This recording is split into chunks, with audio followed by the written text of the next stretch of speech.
was the starting point of a new American business venture abroad. But ahead, there was a long, long distance to travel, a huge investment, years of effort, and no end of patience and perseverance. Most important of all, the job would require men, hardy men, determined men, men who were willing to leave families and friends and journey halfway around the world on a quest that might end in failure. Men who could face hardship and monotony and still take it. The United States has been involved in this empire-building process since approximately the end of World War II, but most of it has been done secretly. It's been done by economic hitmen like me.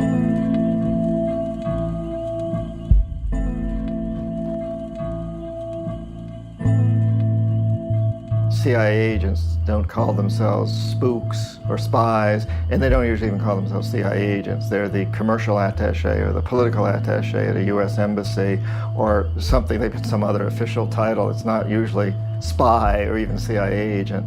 And it was the same with us. It's economic hitman is a generic term, and but it's not one that you don't put on your business card.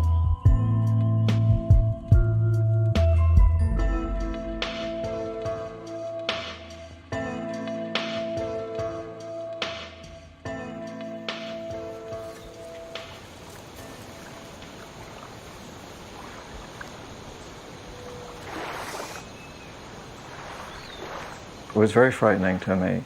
I knew that I was going up against strong forces. I saw jackals at work. There was always that question there, would this happen to me? I don't know how much longer I've got to live.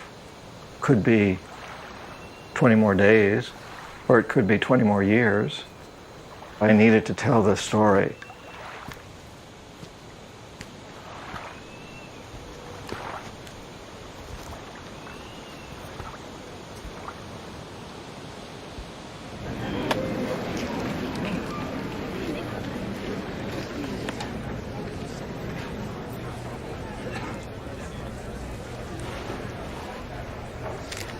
Buenas noches. Qué interesante que tanta gente quieren charlar un poquito con un gángster económico.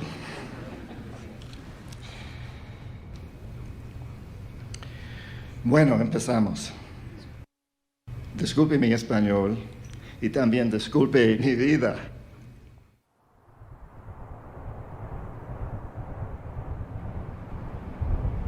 I was still in college.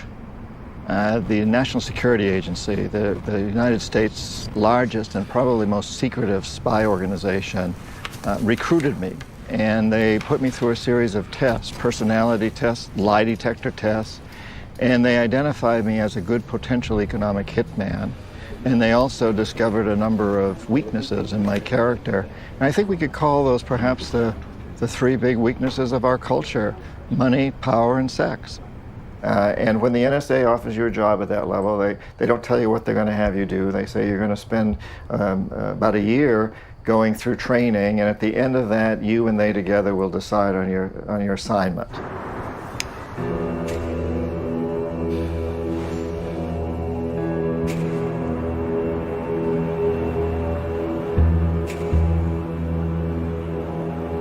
I was at the Boston Public Library, which was right near the Charles T. Main offices where I worked, and I was doing research on some of the countries where I was working, and I was there looking for some information. I was having a difficult time finding some.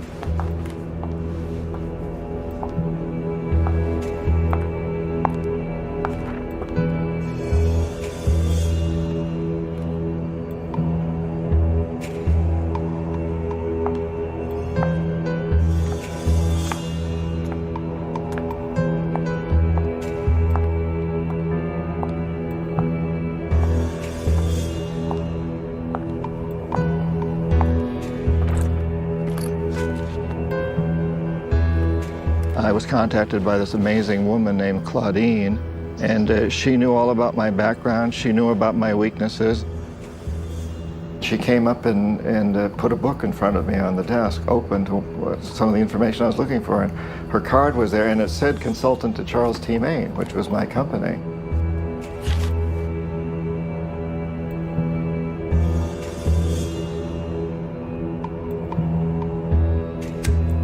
And she proceeded to teach me about what it was to be an economic hitman, and at the same time to kind of seduce me into accepting the role.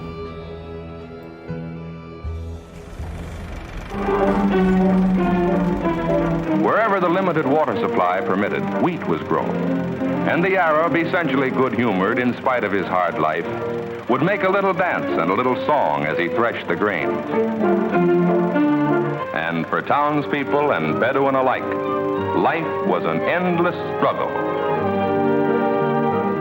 None of them knew that this desert, barren of natural resources to the outward eye, had been blessed by nature beyond the wildest dreams of those who raided and struggled for life across its sandy, windswept wastes. We economic hitmen worked in many different ways, but probably the most typical way was that we would identify a country, like a third world country, that had resources that our corporations want, such as oil. And then we would arrange a huge loan to that country from an organization like the World Bank.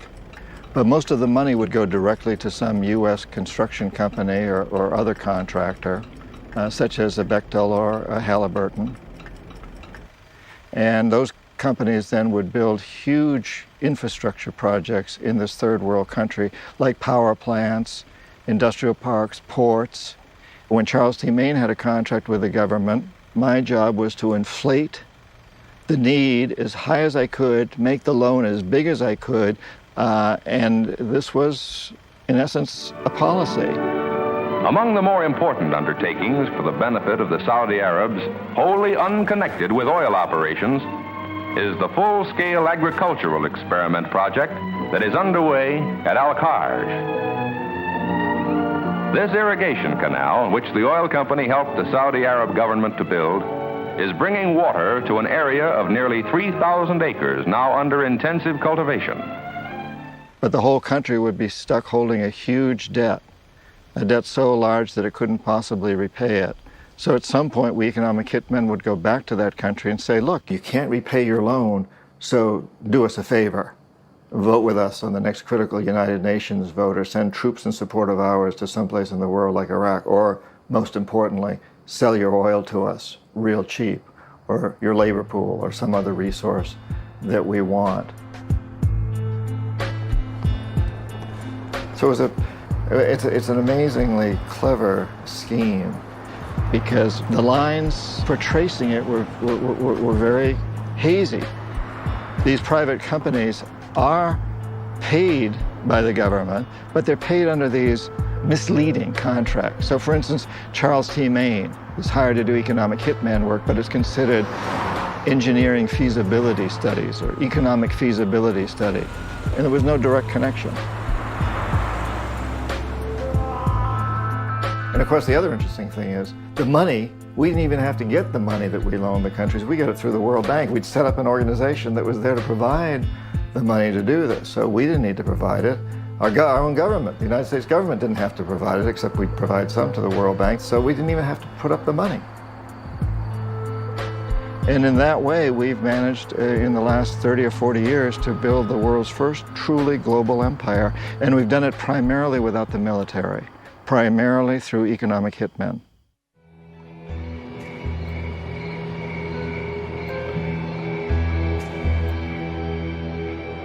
Claudine was very frank with me. She said, you know, this is a dirty business. If I were a banker and I were to offer a loan to someone, knowing full well that the person couldn't possibly repay the loan, but I made this offer because I wanted to get something from the person later on, that would be a crime in the United States. That's illegal.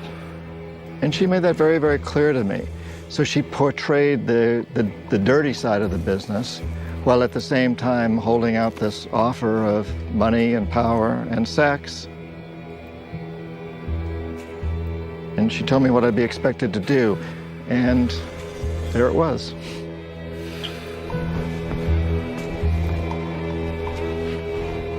And she let me know that I shouldn't consider going into that work, even taking my first assignment, unless I was convinced that I was going to stick with it, because, as she put it, once you're in for life.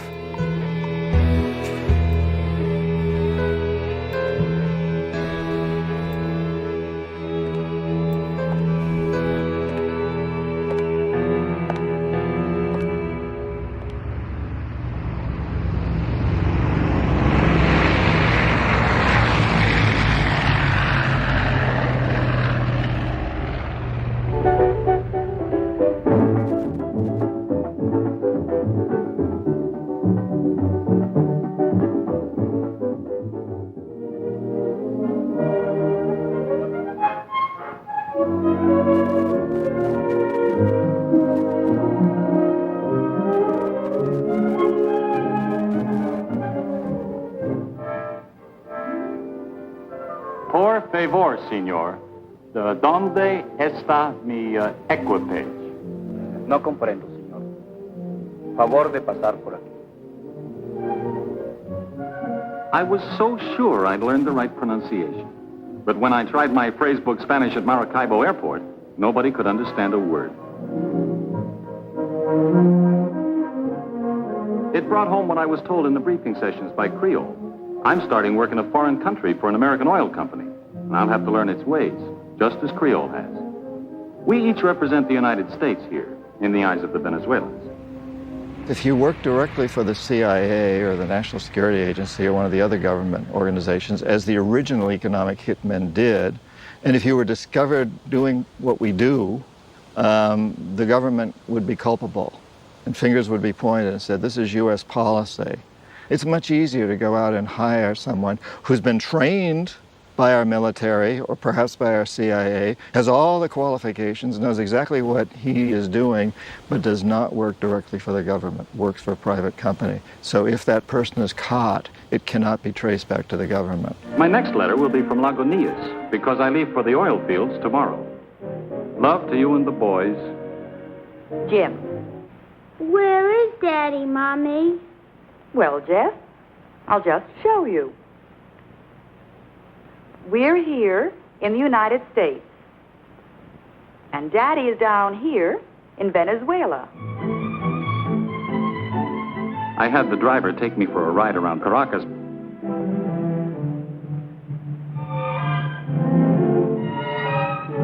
He showed me the news sections in the East, where just 10 years ago there were sugarcane and coffee plantations.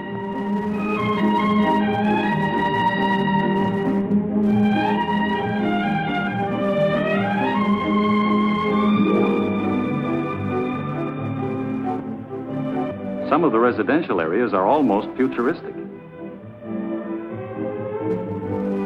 But others are so quiet and tranquil that you seem to be in another world. University City is one of the impressive sights of Caracas, another example of the prosperity oil has helped to bring to Venezuela. Every country in the world that has major supplies of oil has suffered. Oil is not a benefit for these countries. It's a benefit for a few of the very wealthy people at the top of the economic totem pole in these countries.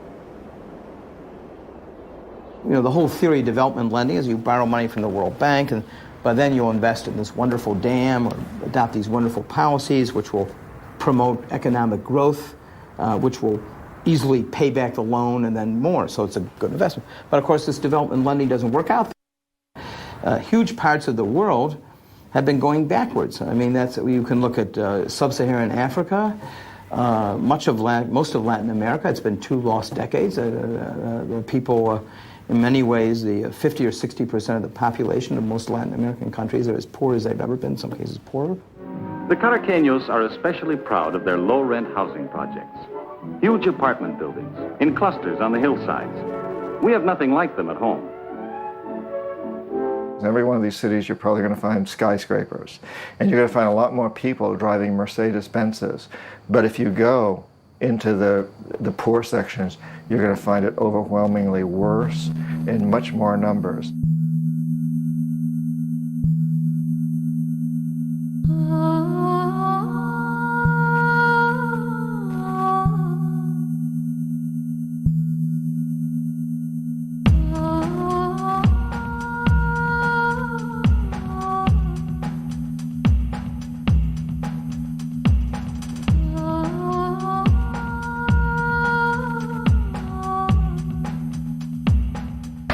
What they don't teach you in school, what you don't think about in general, is that when you help a country's economy, you don't necessarily help its people. You sometimes only help a very few of the very rich at the top, and that's true throughout what we call the third world.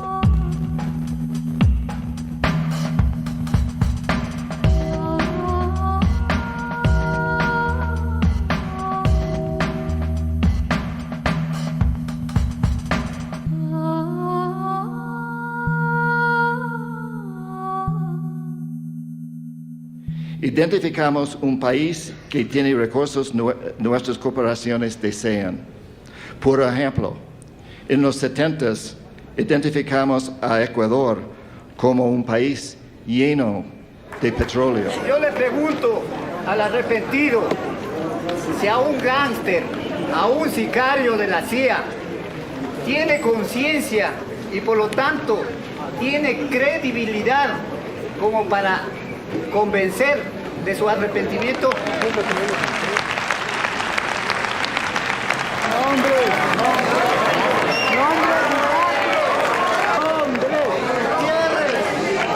Nombres y datos concretos.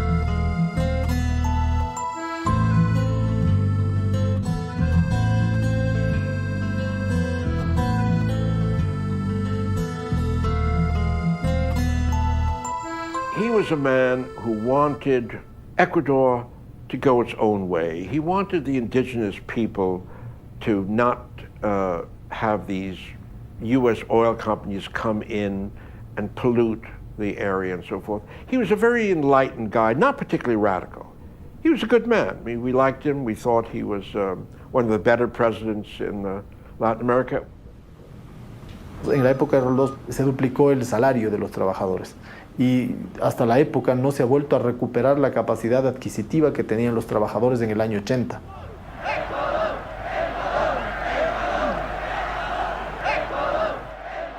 Mi papá siempre, cuando le preguntaban cómo quería ser recordado, si como un gran presidente, si como un hombre brillante, y él era un hombre brillante, extremadamente inteligente, él una vez respondió como un hombre bueno. Jaime Roldos was in favor of a Hydrocarbons Act that protects the oil of Ecuador and makes sure that the Ecuadorian people get a fair share of the profits of the oil that's taken up. Una de nuestras principales riquezas es el petróleo. El petróleo constituye hoy el filón principal de la riqueza ecuatoriana.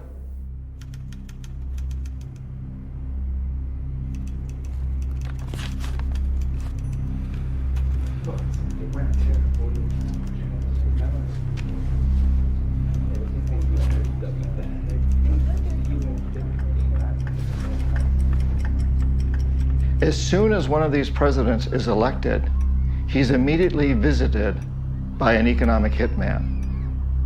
Someone who looks a lot like me walks into their office and he says, "Look, Mr. President, I'm here to congratulate you on being president." And he says, "In this pocket, I've got a couple of $100 million for you and your family if you play the game our way. And in this pocket, I've got a gun to shoot you with if you decide to fulfill your campaign promises.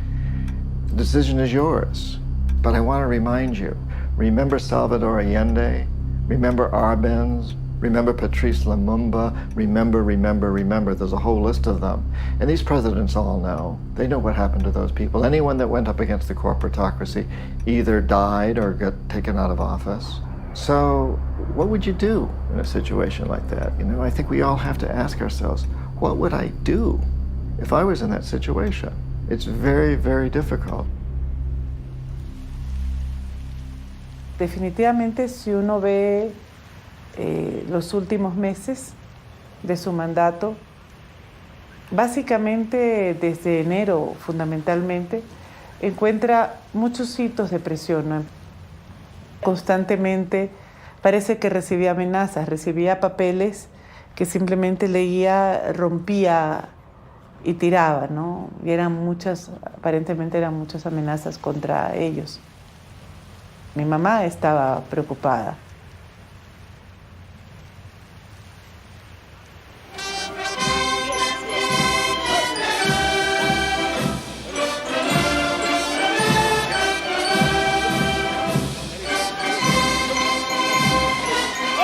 Seguiremos defendiendo, como hemos defendido, la no intervención y la libre determinación de los pueblos.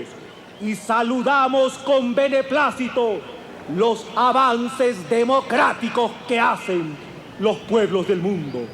Procuramos una América Latina más unida, más fuerte y más solidaria. When the economic hitmen fail, the next step is what we call the jackals. Jackals are CIA-sanctioned people that come in and try to foment a coup or revolution. If that doesn't work, they perform assassinations or try to. Probemos el amor a la patria cumpliendo cada quien con nuestro deber. Nuestra gran pasión es y debe ser el Ecuador. Nuestra gran pasión, oídeme, es y debe ser el Ecuador. ¡Viva la patria!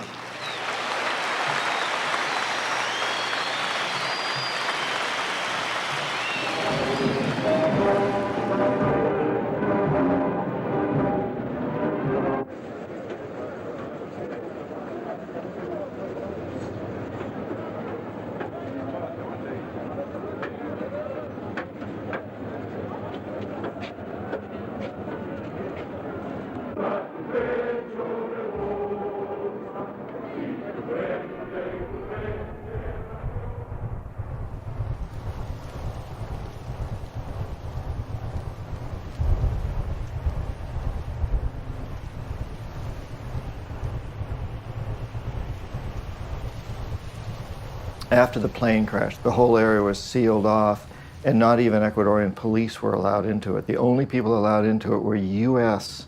military personnel and some very higher echelon Ecuadorian military personnel. Local police officers were not allowed in. A couple of very, very key people who were going to testify during the hearings later that it was an assassination died in car crashes in Ecuador. These are Ecuadorians. Hubo mucha prisa por parte del gobierno que asumió el mando de cerrar el caso. Se hizo un informe en menos de una semana. Una semana. Y en una semana tenían listo el informe y dijeron que era un accidente. Realmente fue una pantomima. Realmente fue una pantomima. Arrebatarnos a sus hijos, arrebatarnos a su familia, arrebatarle a todo el país la posibilidad de enfrentar la verdad de qué es lo que realmente había sucedido. Y creo que eso es una de las peores cosas que le pueden hacer a uno. Arrebatarle, ¿no? Porque no hay cierre posible. Porque siempre está presente, de alguna manera. Para mí siempre hay una duda, o sea, yo siempre quisiera saber más, quisiera saber qué pasó.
Torrijos's language, his rhetoric, was suspiciously like that of Chavez or Allende, or very much like Jaime Roldos, by demanding that there be a canal treaty, that the treaty reverts, that the canal reverts to Panama, and that Panamanian sovereignty be respected.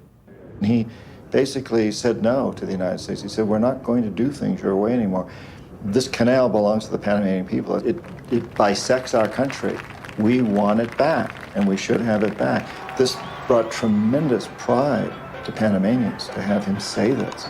It changed their attitude tremendously. It increased their spirit.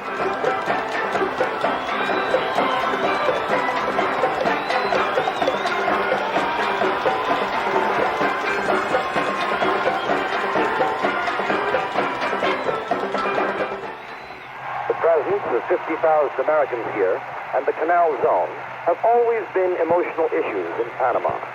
And Torrijos has demanded, but not yet tried to enforce, Panamanian sovereignty over the zone.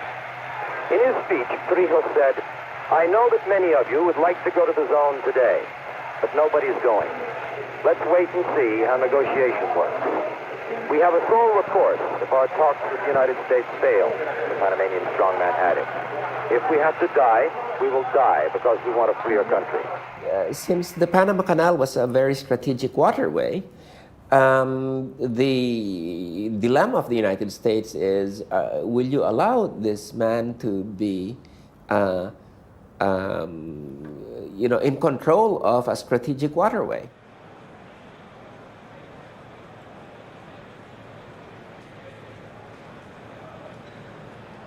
Torrijos is a friend and ally of Castro, and like him is pro-communist. He threatens sabotage and guerrilla attacks on our installations if we don't yield to his demands. Well, the Canal Zone is not a colonial possession. It is not a long-term lease. It is sovereign United States territory, every bit the same as Alaska and all the states that were carved from the Louisiana Purchase. We should end those negotiations and tell the general, we bought it, we paid for it, we built it, and we intend to keep it.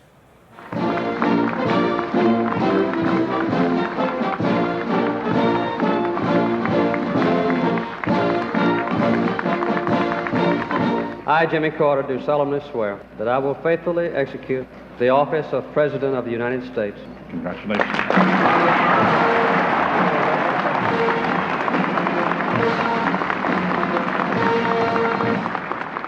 I was sent into Panama to bring Omar Torrijos around, to bring him into our system.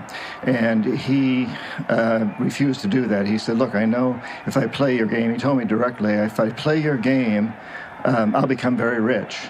But that's not what interests me. I want to help my poor people.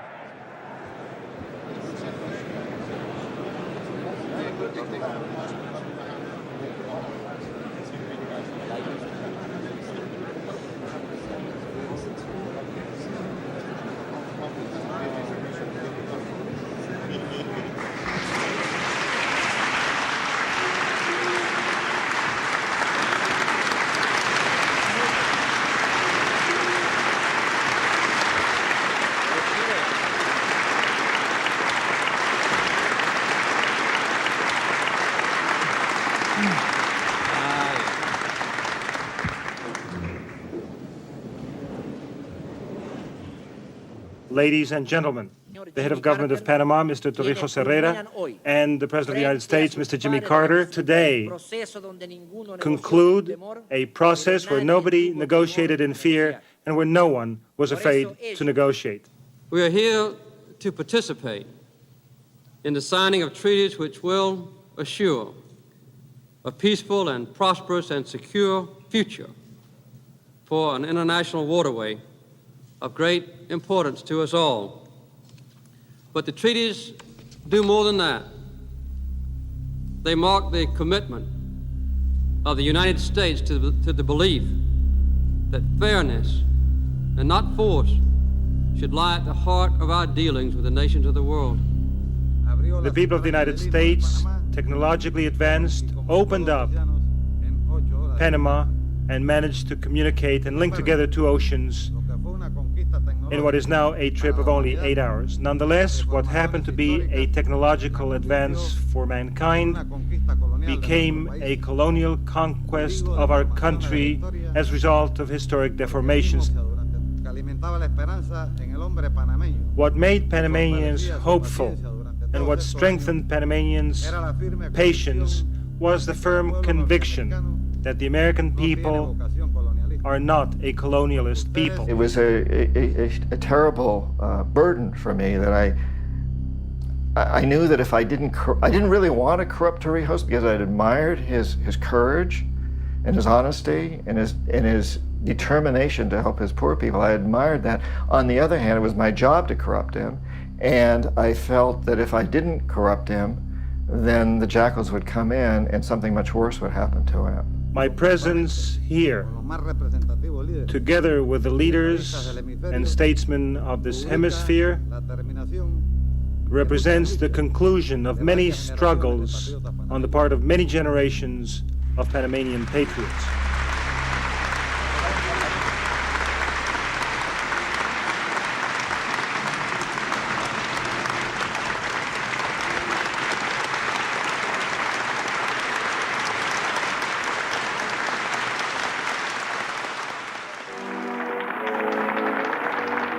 I, Ronald Reagan, do solemnly swear that I will faithfully execute the office of President of the United States.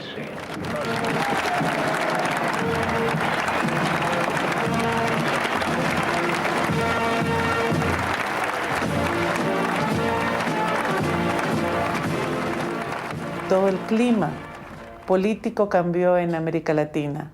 Carter era un hombre cercano, era un hombre que había fomentado el clima de democracia. Ronald Reagan no.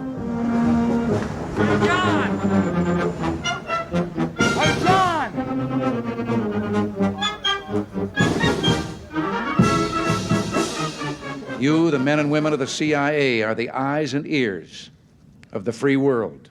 You are the tripwire across which the forces of repression and tyranny must stumble in their quest for global domination. Yo creo que él estaba preocupado. Yo creo que la muerte de mi padre lo preocupó mucho, fue una especie de aviso. Y de hecho, un poco su familia dice que justamente Torrijos en cambio les dijo, ¿saben qué? O sea, si ya me matan, mejor déjenlo ahí.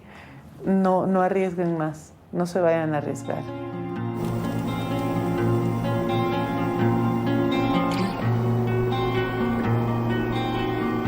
Good afternoon. This is a special news bulletin. Panamanian leader General Omar Torrijos Herrera has died. The 52-year-old strongman was killed when his Panama Air Force plane plowed into a mountainside during a pounding rainstorm in western Panama. His pilot and 5 other unidentified passengers were in the aircraft with him. There were no survivors. When I learned that Torrijos was killed, I was devastated. I was very, very sad. Personally, I admired the man. He was fun, charismatic. I really liked him.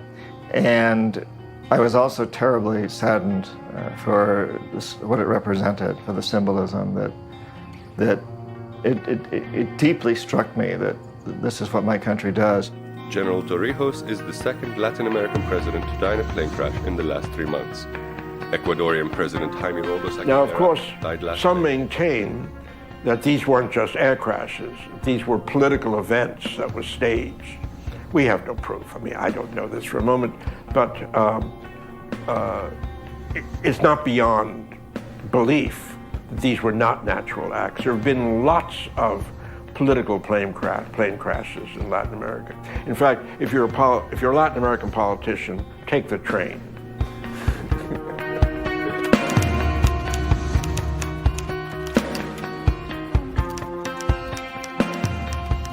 From the beginning of my tenure as an economic hitman, it bothered my conscience. And I was very torn. Up to that point, I'd lived a good life. I'd traveled first class all the time, but I'd reached a point where I could no longer justify this. I knew what we were doing was absolutely wrong. It was not to the best interests of humanity. It was not to the best interests of the future of the United States. It was totally contrary to those things, and I'd really begun to accept that.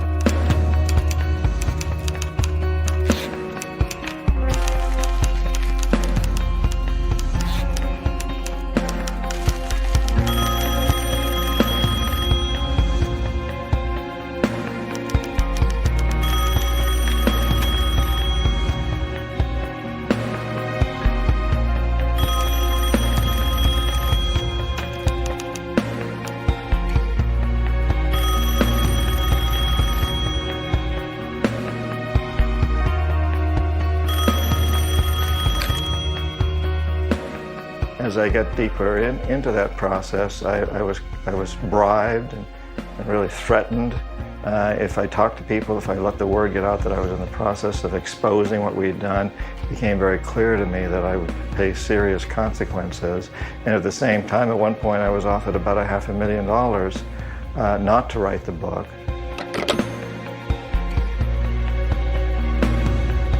So I succumbed to this combination of bribes and threats.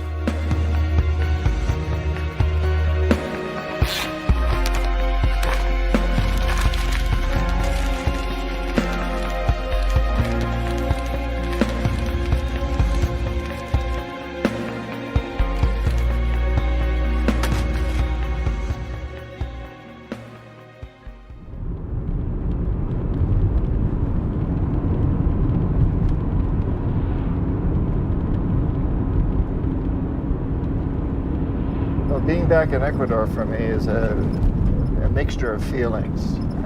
I feel very close to this country in many respects. I know I have to take a lot of responsibility because I was an economic hitman in the 70s, and I did a lot of things which caused problems here, and I feel terrible about that.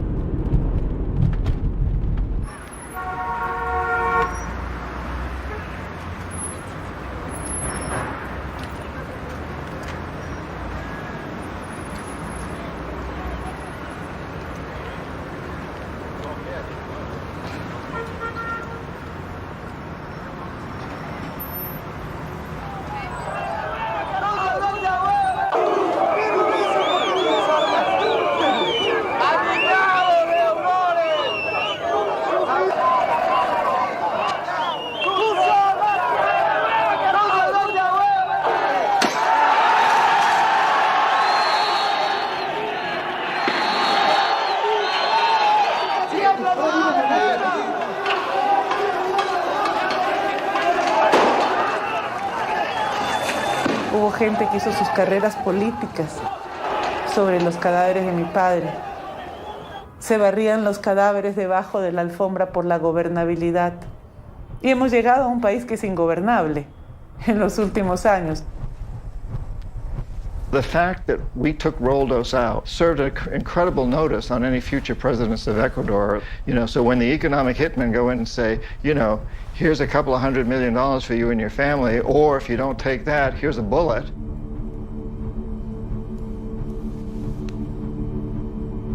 The temptation is to say, well, look, I'll go along with it because maybe I can do something good, and in the meantime, I'll get rich, and my family will get rich, and nobody's going to do any better than me.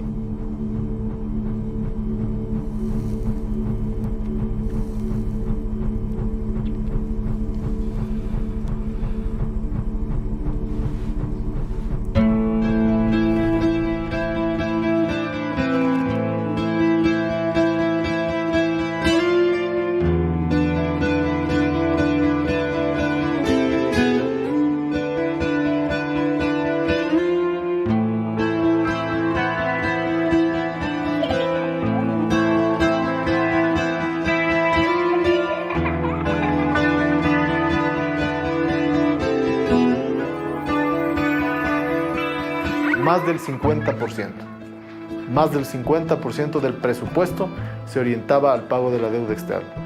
Durante todo ese periodo fue una espada de Damocles.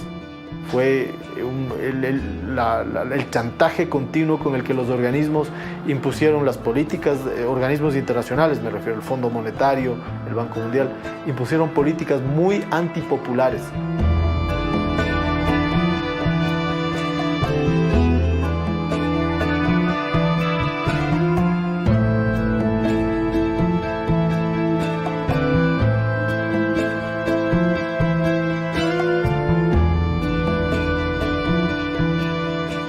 La dolarización fue un gran atraco, fue un gran robo nacional. Primeramente, quiero decirles que agradezco la oportunidad de estar aquí hablando con ustedes, con todos ustedes.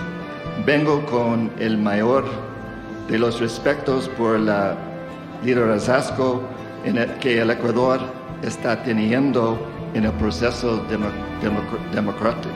democrático. ¡Abajo George, agente de la CIA!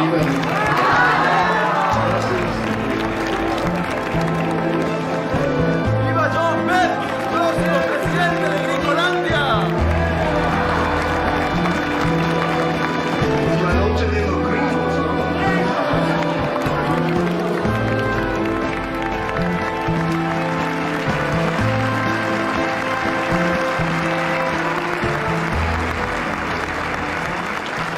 Compañeros, les pido silencio. Desde la Segunda Guerra Mundial, los sicarios económicos han creado un imperio global. There's a big, wide, wonderful world of new forms, beauty proportioned for you forms. Oh, beautiful, wonderful, beautiful, wonderful, beautiful, wonderful new world of forms.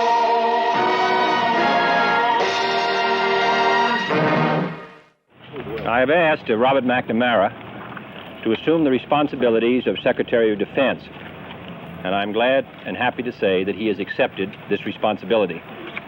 Mr. McNamara leaves the presidency of the Ford Company at great personal sacrifice. What do you believe that will cost you? More than I like to say. There will be profits foregone of approximately $3 million during the next 3 to 4 years. Robert McNamara was a very, very significant player in all of this. And of course, in a way, he represents the corporatocracy, because the corporatocracy is composed of 3 pillars: the heads of big corporations, the heads of big banks, and the heads of government. McNamara represents it from the fact that he was president of Ford Motor Company, private sector, big corporation, and then he became Secretary of Defense under Kennedy and Johnson. This is Pleiku, 250 miles north of Saigon, the air base that was ripped by Vietnamese communist guerrillas. 108 men were wounded in the guerrilla attack, 79 of them seriously.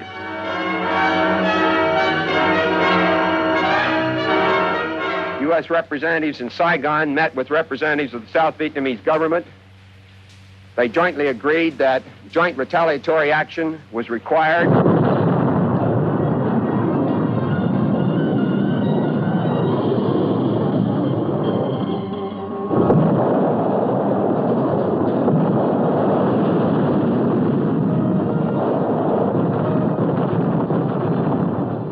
The Viet Cong, the communists, have lost 89,000 men killed in South Vietnam. Thousands of demonstrators opposed to the Vietnam War assembled in the nation's capital for a mass protest. For the most part orderly, minor scuffles did occur between the demonstrators and hecklers. Robert McNamara, when he was Secretary of Defense, was there during a great deal of the Vietnam War. And he saw the futility of trying to expand empire through the military.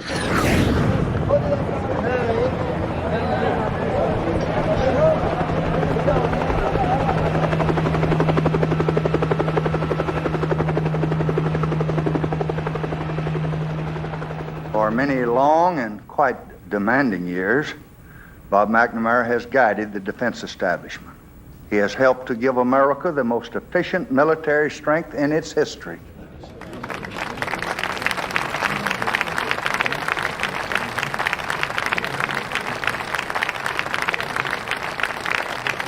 In this intensely loyal, brilliant, and good man, America is giving to the world, and if I may be personal, I am giving the world the very best that we have to win the most important war of all. He really made the World Bank into what it is today. When he entered the World Bank, it was lending about $900 million a year. When he left in 1981, it was lending $12.5 billion a year. And then he was the one who really made poverty alleviation the bank's mission. It was McNamara who really came out with these very typically American sort of missionary statements about we have to be our brother's keeper, you know, and help the poor and all this. And he really inspired people at the bank. They thought, well, this is just a, you know, we have a real mission, you know. You know, it's sort of like Wolfowitz bringing democracy to the world.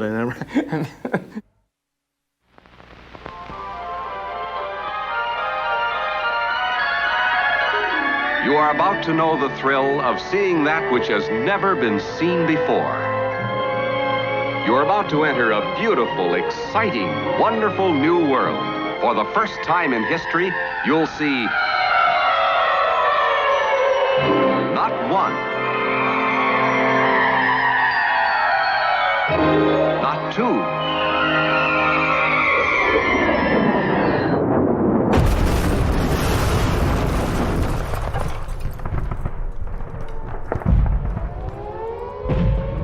we come to Iraq with respect for its citizens, for their great civilization, and for the religious faiths they practice.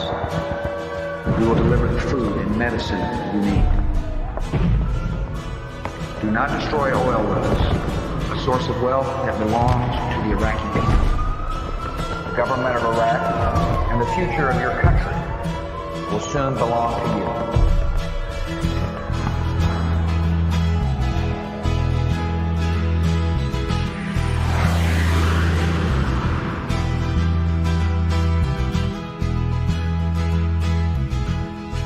We provided Saddam Hussein with a great deal of money and weapons. In fact, we brought Saddam Hussein into power.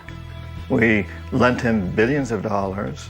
We built chemical plants for him, knowing full well that these chemical plants were being used to produce chemical weapons that would be employed against the Kurds and the Iranians. But we continued to support this man. And the economic hitman went in and tried to convince him to accept a deal similar to what the Saudis had accepted. One of the signs that the relationship wasn't working was when Bechtel tried to get a pipeline built, working with Saddam Hussein, that would bring Iraqi oil out of the port of Aqaba, Jordan, and Bechtel would build this oil pipeline.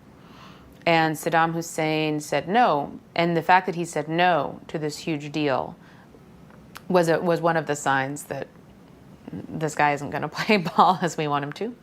Now, had he accepted that deal, he'd still be president. But he didn't. I'm not sure why. Maybe just stubborn, maybe crazy. I don't know why he didn't accept, but he didn't. And so we sent in the jackals.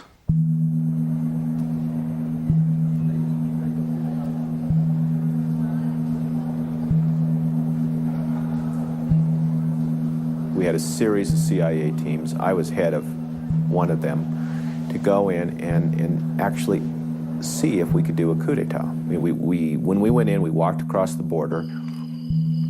We got in touch with military officers in January 1995 who said, yes, we can do a coup d'etat. The plan went forward, and the plan included taking a tank company, surrounding Saddam's residence in Aujah, it's a small city, forcing him to resign, arresting him or killing him. But it didn't work. Assassinating Saddam was a big risk. He had too many doubles, too many lookalikes. His own bodyguards didn't know whether they were guarding him or somebody else.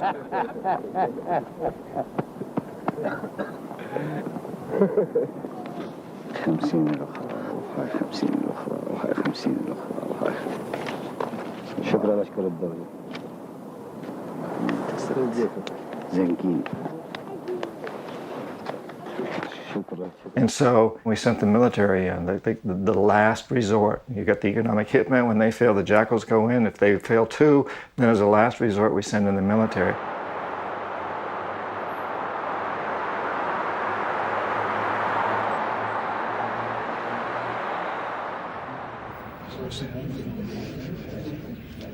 Mr. Chairman and members of the committee, the great men and women who wear the uniform of the United States have already accomplished amazing things in Iraq, but their work is not done. We owe it to these noble Americans, to their Iraqi and coalition partners, and indeed to ourselves and to the world, to finish the work that they have so nobly advanced? Wolfowitz. Paul Wolfowitz is the one man who has spent the largest percentage of his adult life trying to figure out how to unseat Saddam Hussein.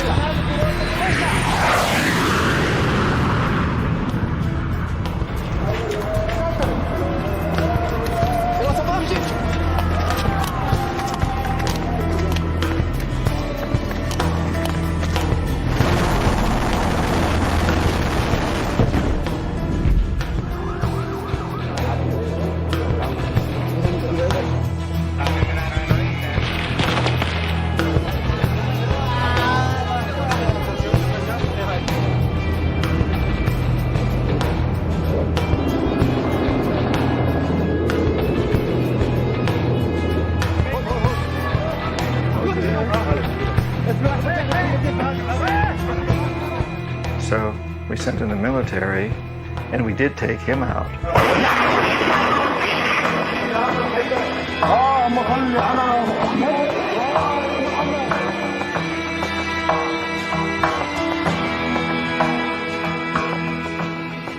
Los recursos del Ecuador se usan en beneficio de los ecuatorianos, no para la explotación de corporaciones multinacionales que benefician solamente a otras personas en otros países. Dispuesto a declarar en una corte internacional de que esos pronósticos eran falsos para que nosotros podamos decir que esa deuda es mala.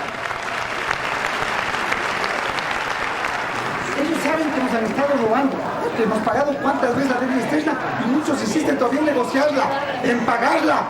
Cuando unos también sabe perfectamente que no debemos pagar, dicen, no podemos pagar una deuda que ya está 10 veces pagada. No nos da la gana de ser una colonia norteamericana. Y si queremos, y si nos da la gana de ser una colonia.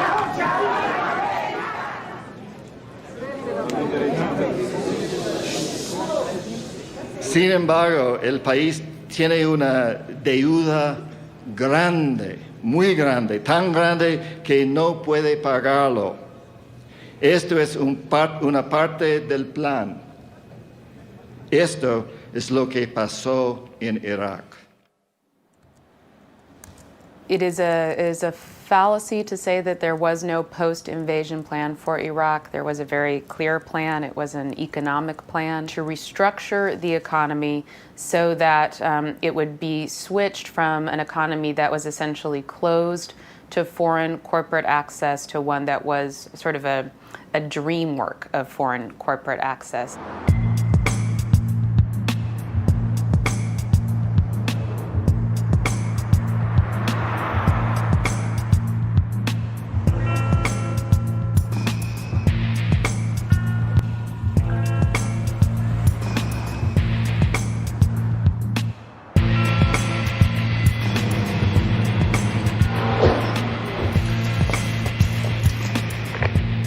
They used U.S. transport cargo planes to fly 144 pallet loads of $100 bills.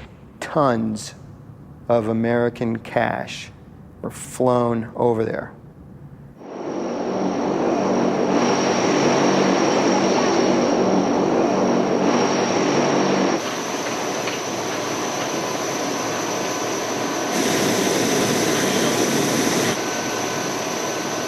As the name implies, the Development Fund of Iraq was meant to be money used for the development of Iraq. We, the Coalition Provisional Authority, that was the sovereign government for Iraq, held those Iraqi funds in trust for the Iraqi people. And we dispersed against it for projects that were designed to build the country, that is, help the Iraqi people. That was the intention, that was the ideal.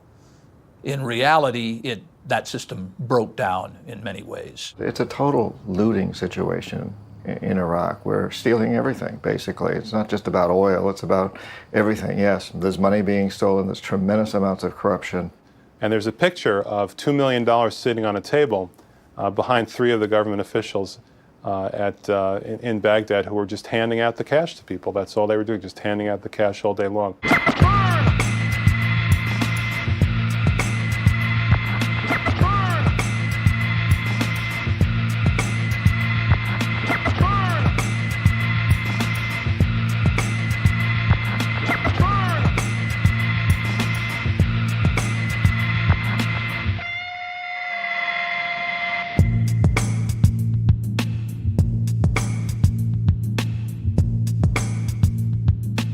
We had brand new $100 bills, all in shrink wrap. They come in bricks of $100,000. And they took 1,000 $100 bills and they wrapped it in cellophane and they tossed it back and forth to each other like a football. They would pass it back and forth to each other. Well, I played with it. The shrink wrap, it's about like that in size, so it's sort of a small football. And so we had fun with the bricks in our office, passing the $100,000 brick, catching it, scoring a touchdown. So we played a small game of football with the cash while we were waiting for it to be picked up. شردوهم ضيقوا الدنيا عليهم واقهروهم الله أكبر الله أكبر الله أكبر الله أكبر الله أكبر الله أكبر والعزة لله الله أكبر.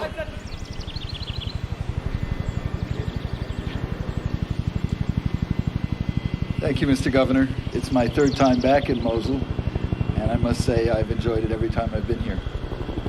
Starting July 1st, Iraq will have its own government again. What? Starting July 1st, Iraq will have its own government again. بدايتنا مع شهر تموز 1 تموز سوف تكون لدينا حكومة عراقية جديدة.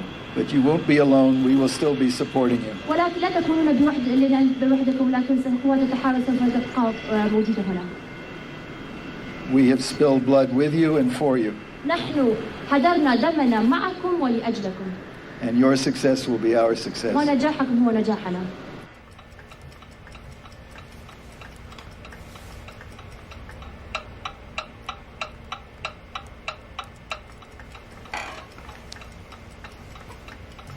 In June of 2004, there was a frantic rush to spend money.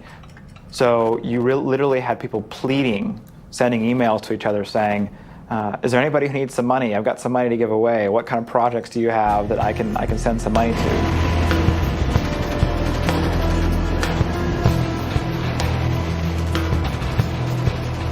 There were some military helicopters, 3 military helicopters were contracted and sent up to Erbil to drop off the money. They then come back to Baghdad, and on the way back to Baghdad, they realized that they hadn't gotten a receipt for the money. They had no way to account for how much money had been dropped off. We'd forgotten to get a bill for $1.4 billion.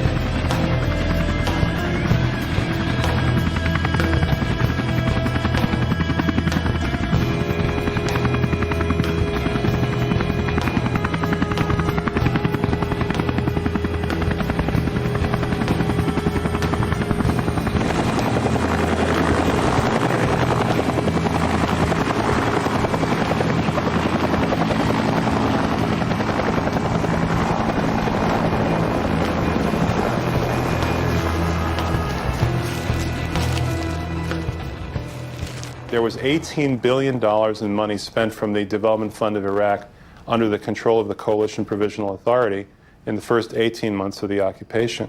Half of that, $9 billion, is unaccounted for. Nobody knows where it is. Nobody knows what happened to it. Nobody can tell you exactly how much money went into the reconstruction using Iraqi money. That's a black hole. We don't know who it went to or what it went to. We know that about $9 billion was lost during the initial months of the occupation.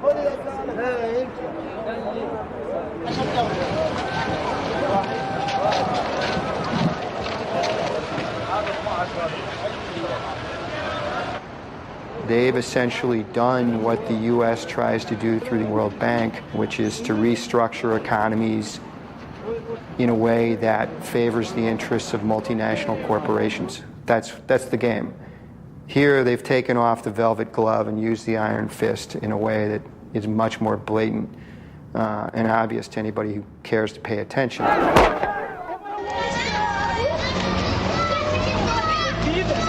they coming? You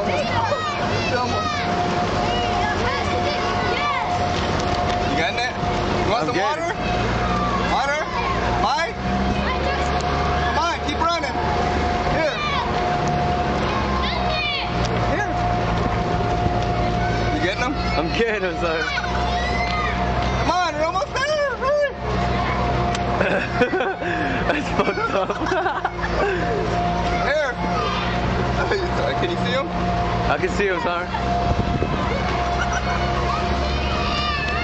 Come on, hurry! Hurry up, you want it? This thing's gonna run like 2 miles. This kid's running forever. Come on!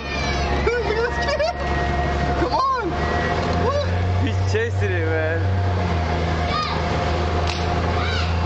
And he still didn't get it.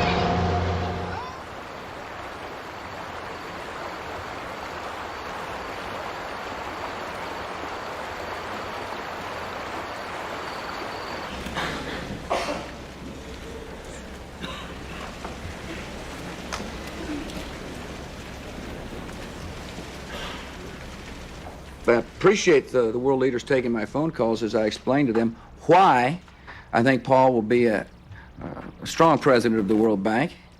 I've said he was a man of good experiences. He helped manage a large organization. World Bank's a large organization. The Pentagon's a large organization. He's been involved in the management of that organization. He's a skilled diplomat. And Paul is committed to development. He's a compassionate, decent man who will do a fine job in the World Bank. I believe deeply and passionately in the mission of the World Bank. The opportunity of working to lift 1 billion people who earn less than $1 a day out of poverty and billions of others who live in circumstances of poverty, to give them a fair chance in life is an exciting responsibility and a real challenge.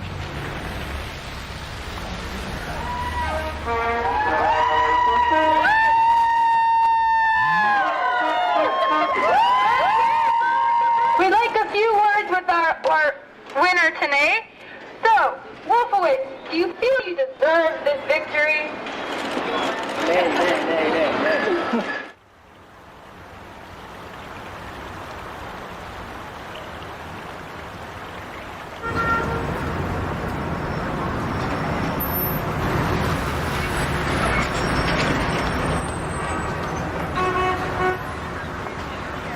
They're basically economic hitmen, you know. They spent $20 billion out of Iraq's money in this unbelievably wasteful and unaccountable fashion, and now Iraq has trouble financially and in fact, you know, is in debt, and that's very convenient for the US government, because in order for Iraq to get credit and investment or IMF support, there are certain conditionalities, and one of those conditionalities is privatize your oil.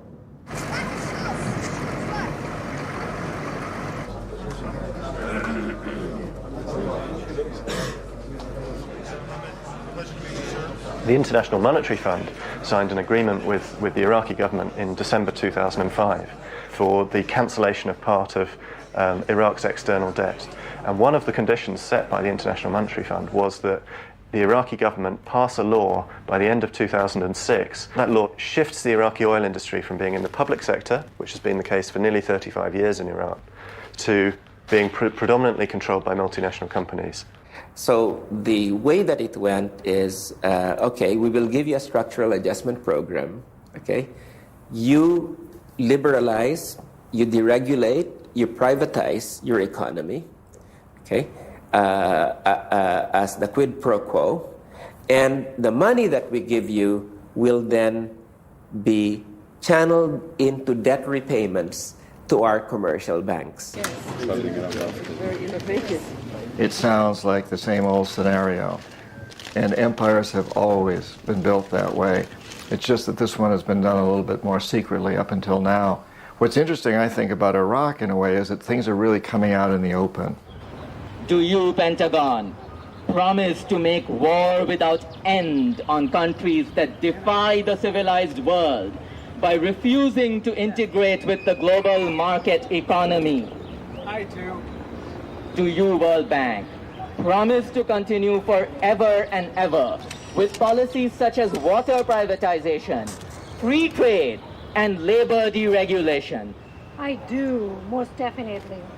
With the power vested in me by the President of the United States and by the U.S. Treasury and Defense Departments, I now pronounce Pentagon and World Bank husband and wife. May the invisible hand of the free market bless their union. You may invade, dictate, and impoverish now.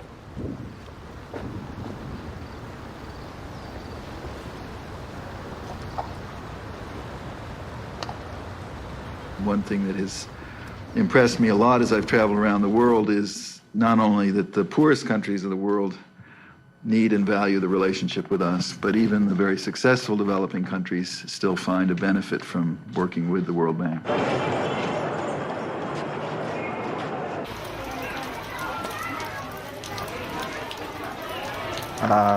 You can go to places like Bolivia or Nigeria or Indonesia. You can go all over the world to very poor countries, and you can talk to people who may be illiterate, can't even read the newspapers, but they know that their country has just accepted a huge loan from the World Bank, and they can look and see that big American corporations are in there building huge projects, power plants, and they know the electricity is not going to come to their little cardboard shacks on the canals of Jakarta, Indonesia, or to their little campesino farms in the countryside of Colombia or Bolivia or Ecuador. They know they're not going to benefit. Anda, filho.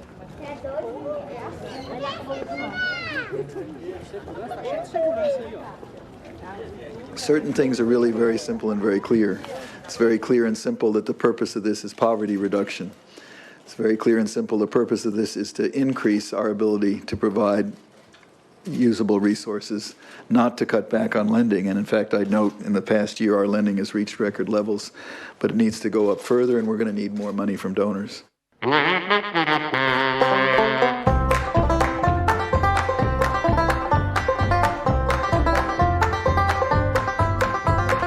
Said he'd be true to the mission, that hunger and want should end. And as all Afghans know, he's a man of his word, on that we can't depend.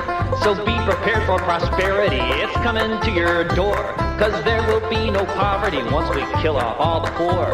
Last week he was bombing cities, now he's a financier. Pay your debts or say goodbye, all hopeful witnesses here.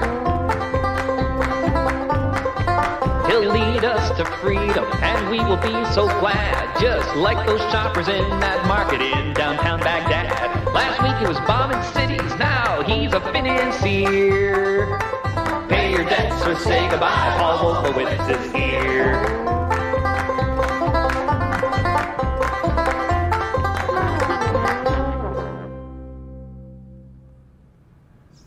You know, 100 years ago, there would be debt repayment crises in places like Venezuela and so on. And the US and Germany and France would send in gunboats to collect the debt. So this is, in a way, it's a very old story. Now it's the IMF and the World Bank. We don't need the gunboats or the troops. You send in the IMF and the World Bank to collect the debt. Mr. Wolfowitz, welcome to Guatemala. Very nice It's to be an here. honor to meet you. It's my honor. I mean, there's no mafia on earth that has leverage like that.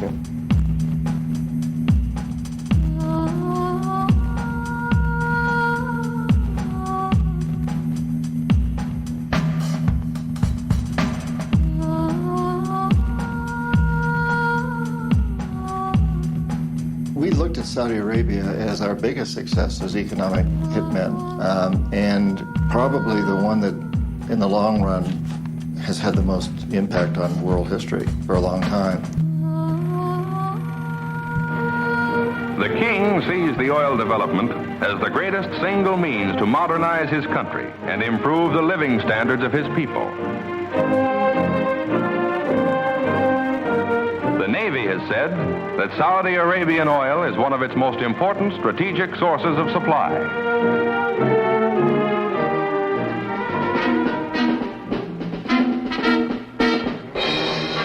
Back in the 70s, we were facing this oil crisis.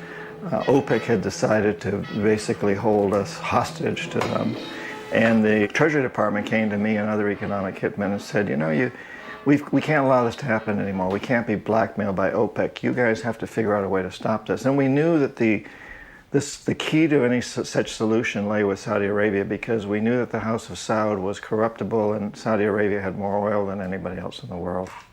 And so we worked out this deal with Saudi Arabia, whereby the House of Saud would guarantee that the price of oil would stay within limits reasonable to us, and we'd guarantee that the House of Saud would stay in power.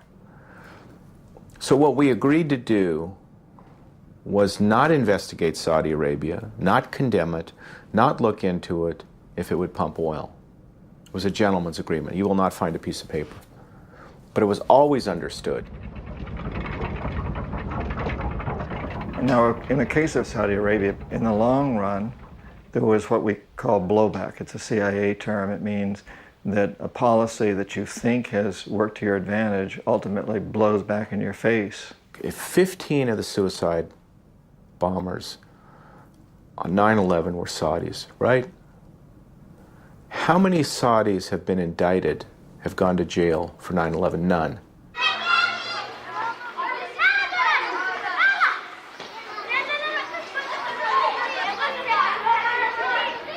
يا بني فإن شرعة ربنا بجهاد أبناء العقيدة تنتصر. لن ينصر الإسلام أن تبقى هنا. لن ينصر الإسلام أن تبقى هنا.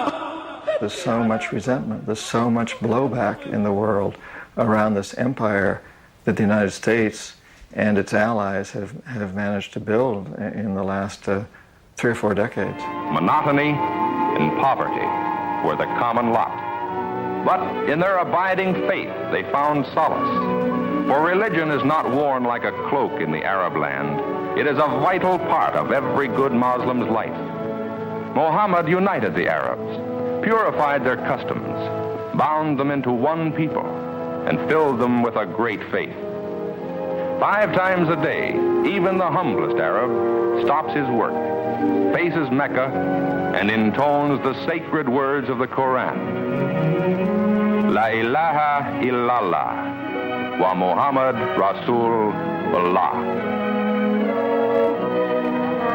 There is no God but Allah, and Muhammad is his prophet.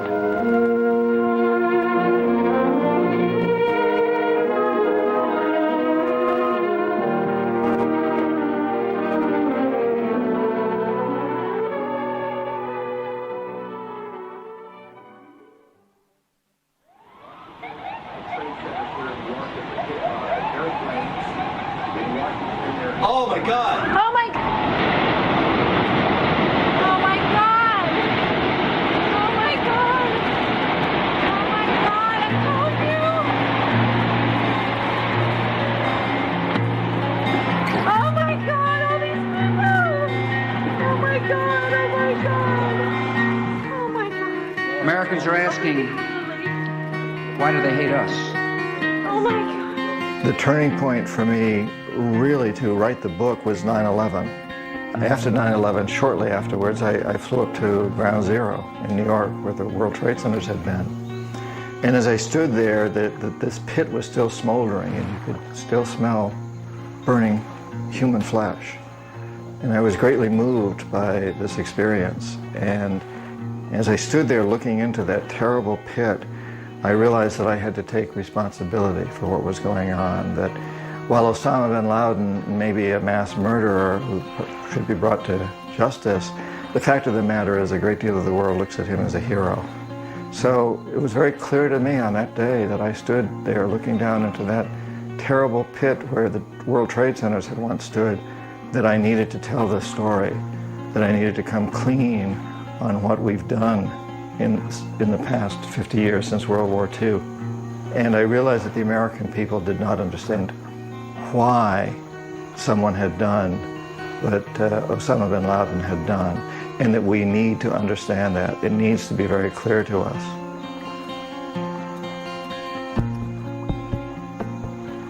It was very frightening to me. I knew that I was going up against strong forces. I mean, I was an economic hitman. I saw jackals at work. So I was very, very concerned about these things. And I was concerned about my physical well-being too, and that of my family. I don't know how much longer I've got to live. Could be 20 more days, or it could be 20 more years. But it can't be a lot longer than that. In 20 years I'll be 80, and I may live a little longer, but you know, as a writer, as a productive member of society, and from that standpoint, I don't have a lot of time left. So I decided I want to devote the rest of my life, however long that may be, to making this a better world for my daughter and her brothers and sisters all over the world.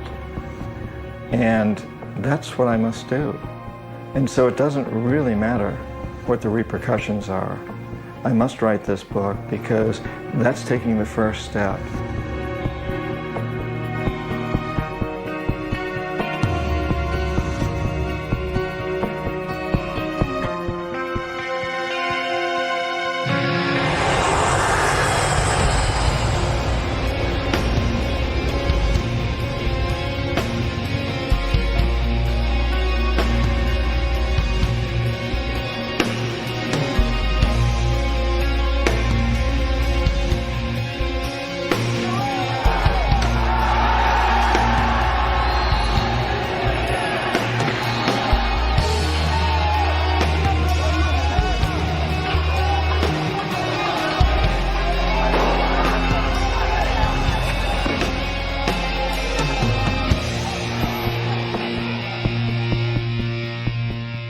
I was working in Panama with Omar Torrijos as an economic hitman. At the same time with your father, he was very nationalistic and a real populist, and he basically said no to the United States. He said, we're not going to do things your way anymore, which was rather shocking, I think, to Washington.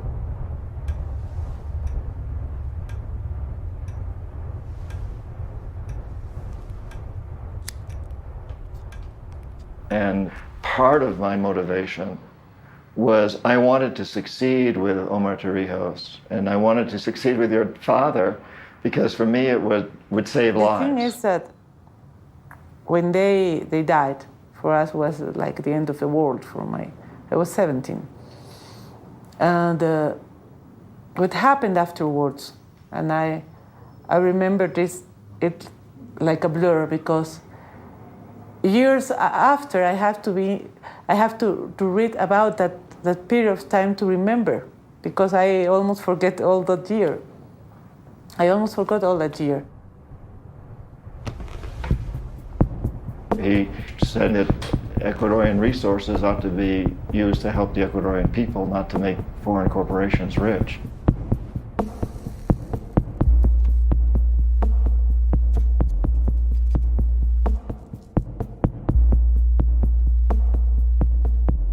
And so we sent the jackals in to assassinate him.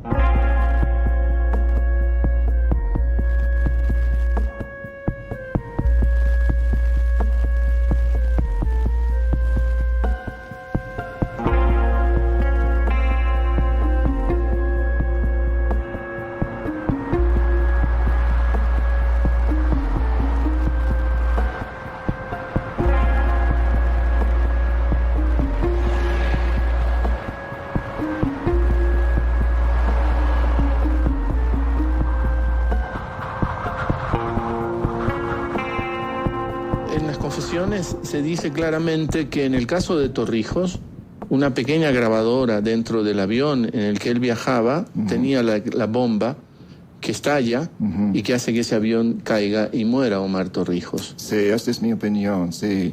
Y también yo creo que casi algo parecido pasó con Jaime Roldós. Es John Pérkins, lo reitero, Confesiones de un sicario económico. Esta noche en el Teatro Prometeo, a las 7 de la noche, ahí en la Casa de la Cultura. ¿Conoces ya el Prometeo, John? No, nunca he estado. Es absolutamente circular. Es como los teatros griegos. Tú vas a estar rodeado de público. Entonces el público desde todos los ángulos te va a poder ver. Muy bien. Que también es simbólico. No vas a poder ocultar nada. Ajá. Te vas a someter a otro detector de mentiras. Muy bien.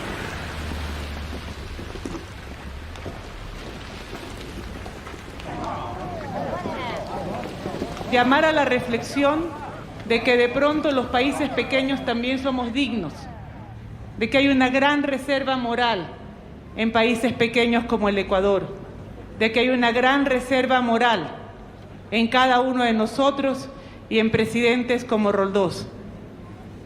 A mí aún me es difícil hablar de la muerte de mis padres, y en este momento sí, y aquí en este lugar sí, son como la hija de Jaime y Marta.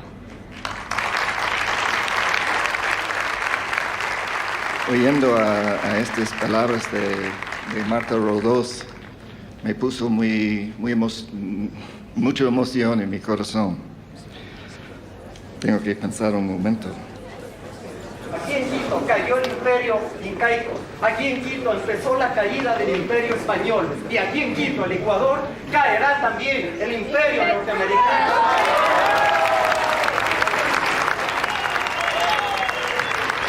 Dice, pero es que es elemental, ¿cómo entendemos? No se necesita tanta filosofía, tantas ideologías para entender de que todos los recursos que están en el territorio ecuatoriano tienen que ser para los 13 millones de ecuatorianos. Yo no entiendo otra cosa, yo no entiendo.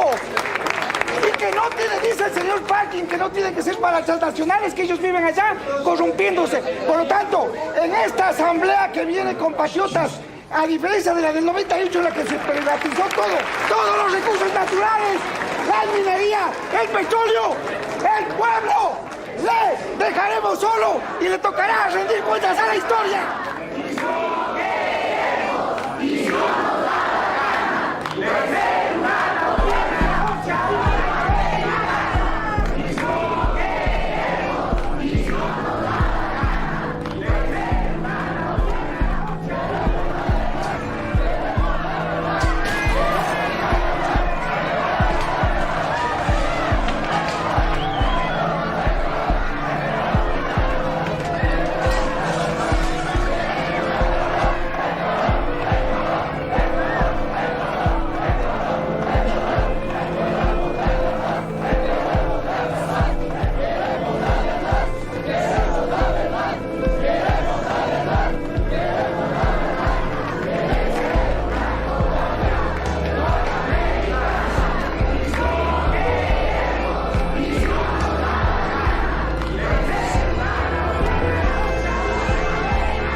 Tengo que decirles además que he venido acá a ofrecer una disculpa para las acciones que mi país y sus corporaciones han tomado. Debo aceptar mi responsabilidad personal por algunos de estos actos. Por todo esto, quiero disculparme.